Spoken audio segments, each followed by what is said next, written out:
कथा में प्रवेश करेंगे।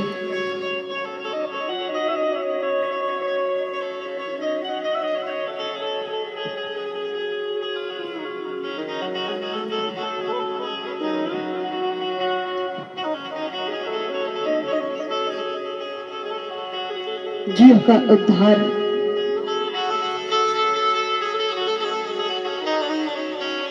केवल और केवल प्रभु प्रेम है।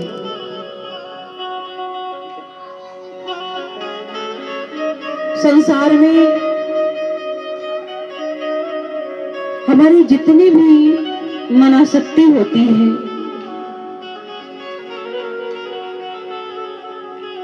भगवत प्राप्ति उतनी ही दूर है।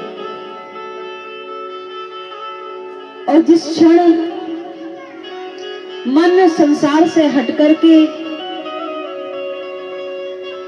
प्रभु से प्रेम करने लगता है, तो संसार में रहते हुए भी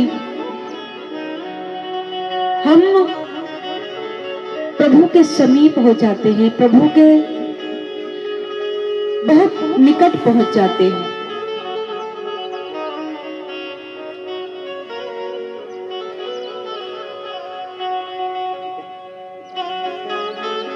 प्रभु की भक्ति के लिए किसी भी जाति, वर्ण, कुल की बाध्यता नहीं है। हम किसी भी जाति के हैं, किसी भी वर्ण के हों, किसी भी कुल के हों, प्रभु की कृपा संसार में प्रत्येक जीव पर समान है। आइए भगवान के परम भक्त श्री रैदास जी का चरित्र श्रवण करेंगे।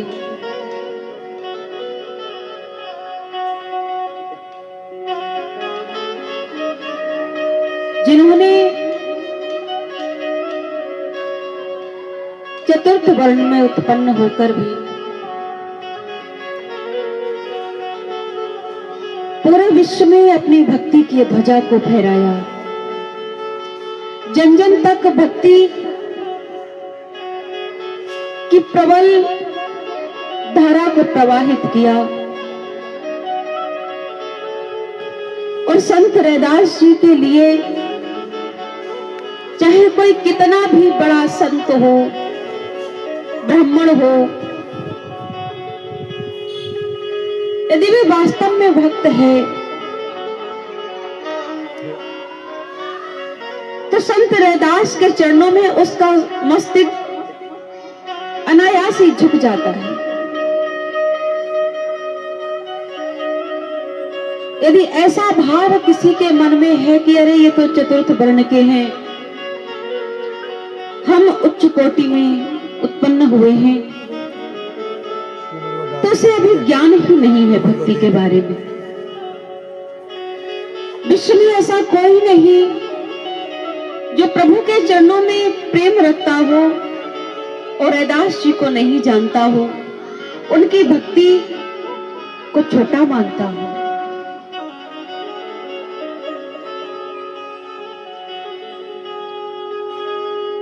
पूर्व जन्म में कुछ दोष बन जाने के कारण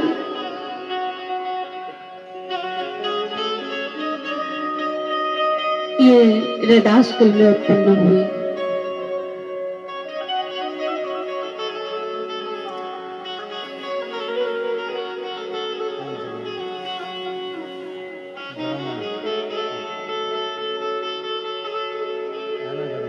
पूर्व में रामानुजाचार्य जी के शिष्य थे, तो ब्रह्मचारी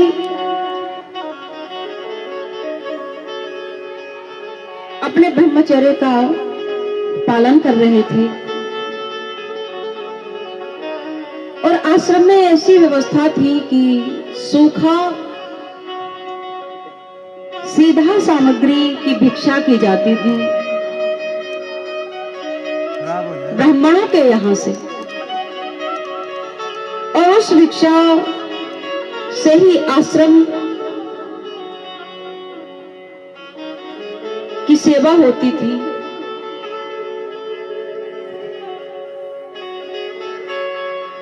नियम था श्री रामानंदाचार्य जी महाराज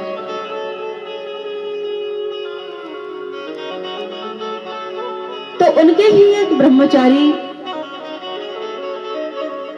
नियम यही था कि ब्राह्मणों के यहाँ भिक्षा करना और किसी के यहाँ भिक्षा नहीं लेते थे।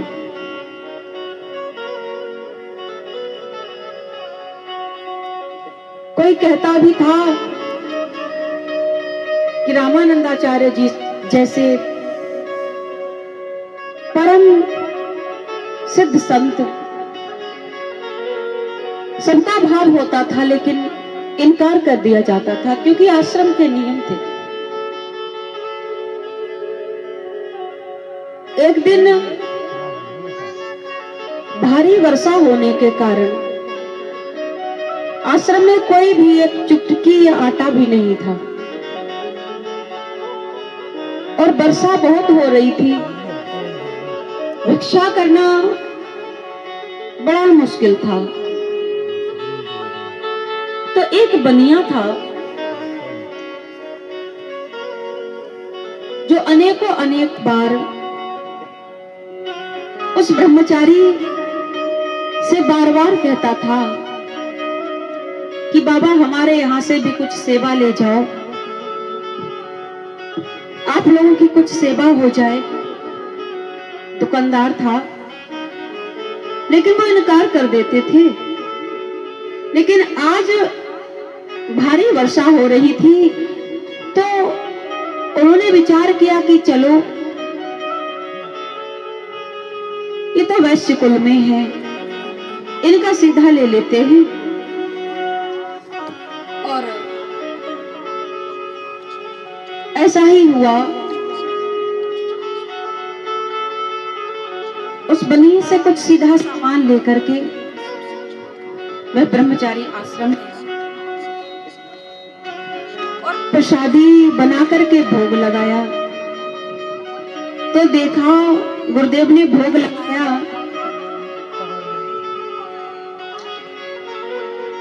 तो ठाकुर जी ने भोग नहीं आरोगा, भोग लिया ही नहीं। तब श्री रामानंदाचार्य जी ने कहा कि आज किसके यहाँ से लाए हो भिक्षा? तब उस ब्रह्मचारी ने कहा गुरुदेव सारी सत्य सत्य बात बताई कि एक बनिया की दुकान है, वह हमसे रोज कहता था आज वर्षा बस्ती होने के कारण हमने विचार किया चलो इससे ही ले लेते हैं, तो उसी के यहाँ से लेकर के आ गए। और वह तो त्रिकालज्ञ थे, तो उन्होंने ध्यान रख के देखा कि ये भिक्षा तो एक चर्मकार के यहाँ से आई है। उस चर्मकार के यहाँ किसी संत ने बताया था कि तुम्हारे यहाँ कोई संतान नहीं है, तो यदि श्री रामानंदाचार्य जी आपकी भिक्षा स्वीकार कर ले, आपके घर का अन्न प्राप्त कर ले, तो वह अवश्य कृपा करेंगे, आपको संतान प्राप्त होगी। और उसने विचार किया कि हमारे हाथ से तो लेंगे नहीं, तो उस बनिए से जाकर के आग्रह किया कि आप कुछ सहयोग करिए। तब उसने उनकी प्रार्थना स्वीकार की और इस प्रकार से ये प्रसादी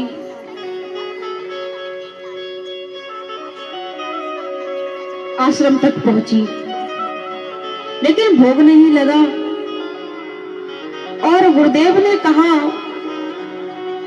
कि हमारे तूने आश्रम के नियम तोड़े हैं, उस दंपति का भाव भी है।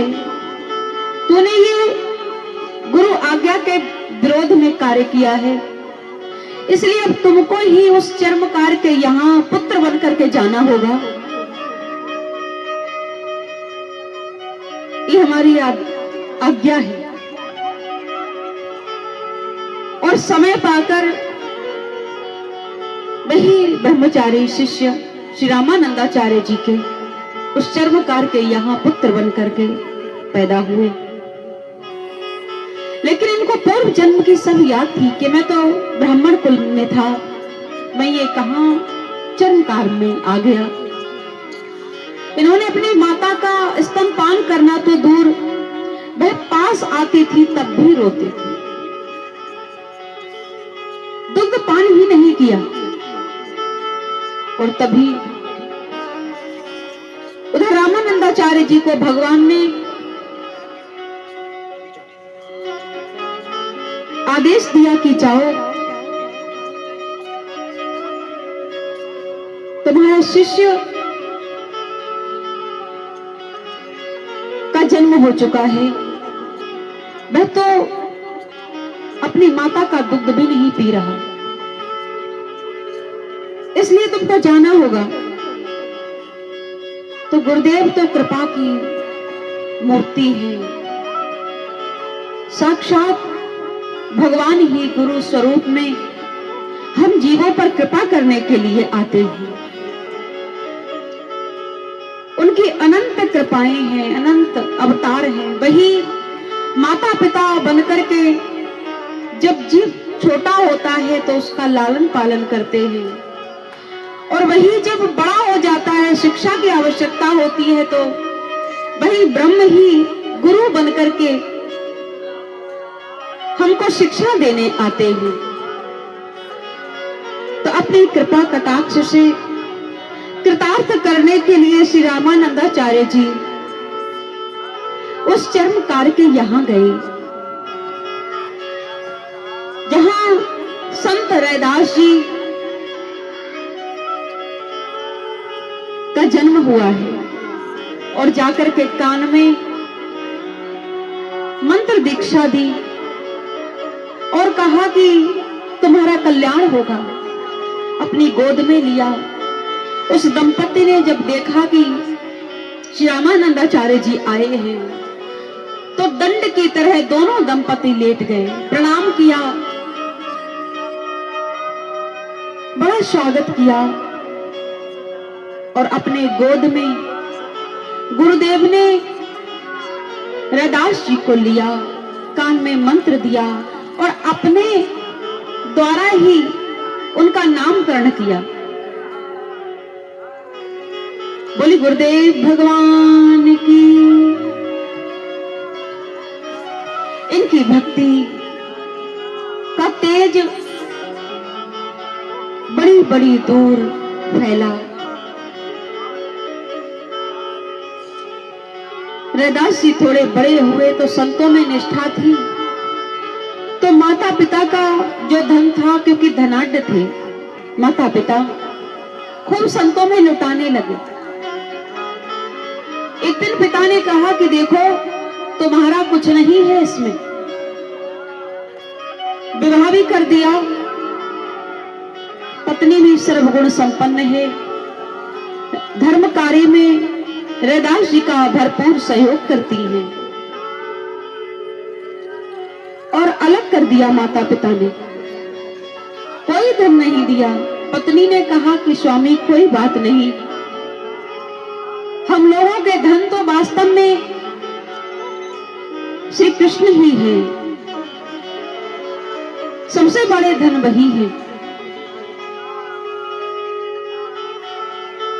और पक्का चमड़ा ला करके जूता गांठते हैं, संतों को मुफ्त में जूता बना करके देते हैं, ये सेवा थी।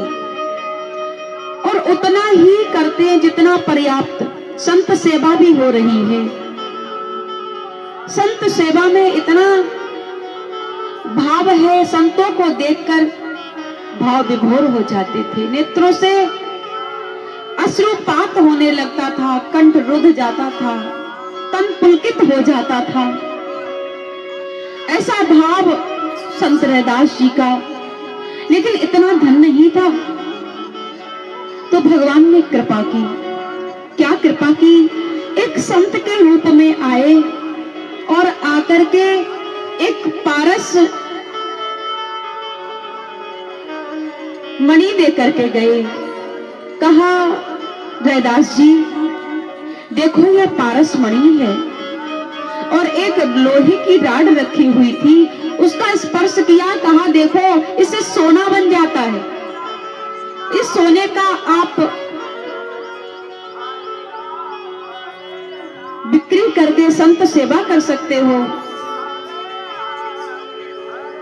ये कृपा करो, इसको ले लो। लेकिन रैदास जी ने कहा कि हमें किसी चीज की आवश्यकता नहीं है, और भगवान से ही कहा देखो इस छप्पर में इसको आप रख दो, और जब आवश्यकता हो आपको तो यहीं से उठाकर ले जाना, हमें आवश्यकता नहीं। प्रभु ने सोचा कि हो सकता है भविष्य में आवश्यकता होगी तो ये उपयोग कर लेगा। लेकिन जिस स्थान पर भगवान उस पारस मणि को रखकर गए, कुछ समय के बाद भगवान पुनः आए तो पूछा कि वह पारस बटिया जो हम आपको देकर गए थे वो कहाँ रखी है? तो रैदास जी ने कहा, हे संत भगवान, आप जिस स्थान पर रख गए थे उसी स्थान पर होगी, हमने तो देखी भी नहीं, अतः आप जाकर के स्वयं देख लें। तो देखा वहीं पर रखी थी। प्रभु ने कहा कि इसको ले लो, लेकिन इनकार कर दिया, क्योंकि संतोष आ जाने पर किसी भी मूल्य की कोई कीमत नहीं रहती। कोई भी कितनी भी मूल्यवान वस्तु हो, भगवान उस पारस बटिया को ले गए, लेकिन धन का अभाव था, संत सेवा भरपूर नहीं हो पा रही थी, तो मन बड़ा दुखी भी था रैदास जी का। तो भगवान ने और एक लीला की। जब रैदास जी पूजा करके उठते हैं तो कुछ सोने की असरफियां पूजा घर से भगवान निकालने लगे, और रैदास जी ने देखा कि ये क्या? तो रोटी बनाने वाला जो चिमटा होता है उससे पकड़ते थे और फेंक आते थे, उपयोग में नहीं लिया। कोई साधारण व्यक्ति होता तो कहता अरे वाह, प्रभु की कृपा है, अब तो वो स्वयं दे रहे हैं तो फिर लेने में क्या हर्ज है। लेकिन जितने भी दोष होते हैं वह दोष इस धन में ही होते हैं। वह जानते थे कि धन से कहीं हमारी बुद्धि में कोई दोष उत्पन्न ना हो जाए। चिमटा से पकड़ते थे और उन असरफियों को जैसे कोई बिच्छू को पकड़ता है ऐसे फेंक आते थे। भगवान ने आकाशवाणी में कहा कि हे रैदास, हम तुमसे प्रसन्न हैं और मेरी आज्ञा है कि तुम इन सोने की असरफियों को लो, इनसे संत निवास बनाओ और संतों की सेवा करो, इससे तुम्हारा कल्याण होगा। तुम्हारे जो भाव हैं संत सेवा के वो पूर्ण होंगे, ये मेरी ही आज्ञा है। भगवान ने जब कहा तो रैदास जी ने हर्ष स्वीकार कर लिया और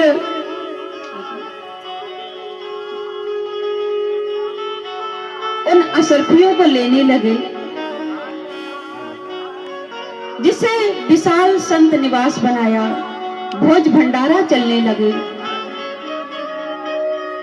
लेकिन कुछ ब्राह्मणों में अब द्वेष भाव उत्पन्न होने लगा। ये तो चतुर्थ वर्ण का है, चर्मकार कुल में उत्पन्न हुआ है और इसकी इतनी ख्याति हो रही है।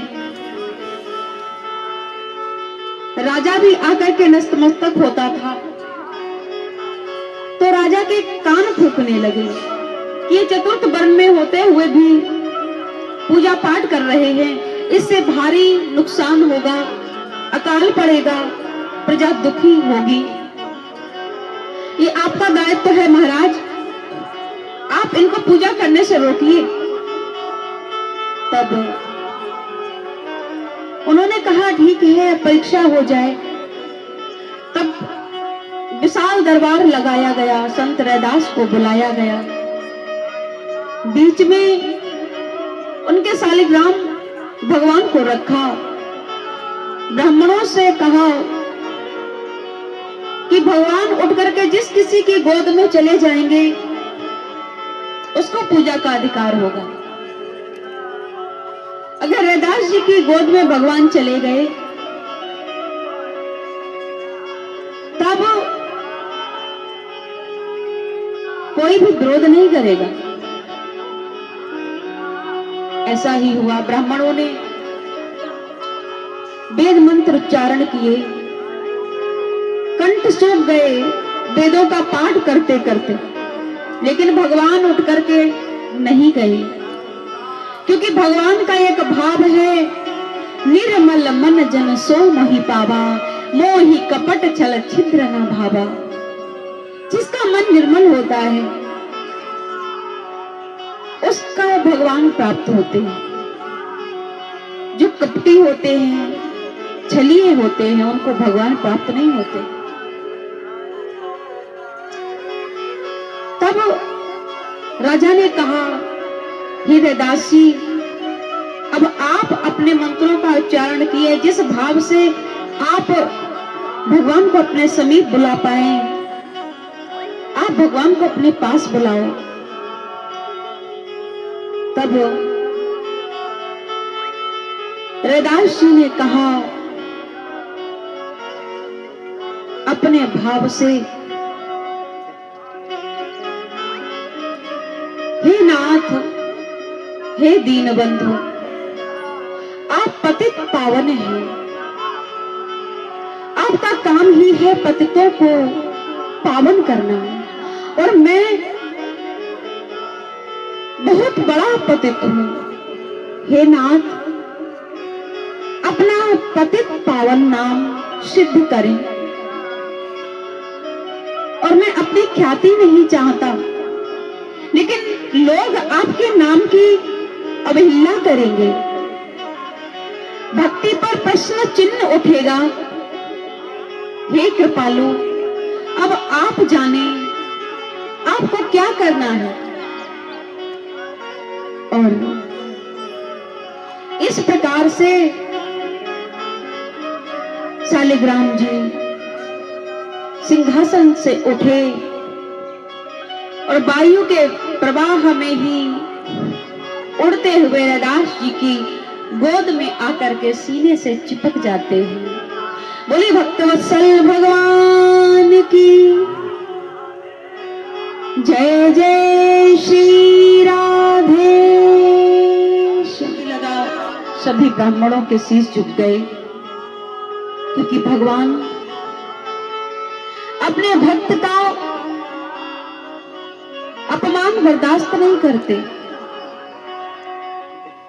अपने भक्तों के लिए तो वे नाना प्रकार के स्वरूप धारण करते हैं। उनकी करुणा, उनकी कृपा अगाध है। बोली गोविंद भगवान की।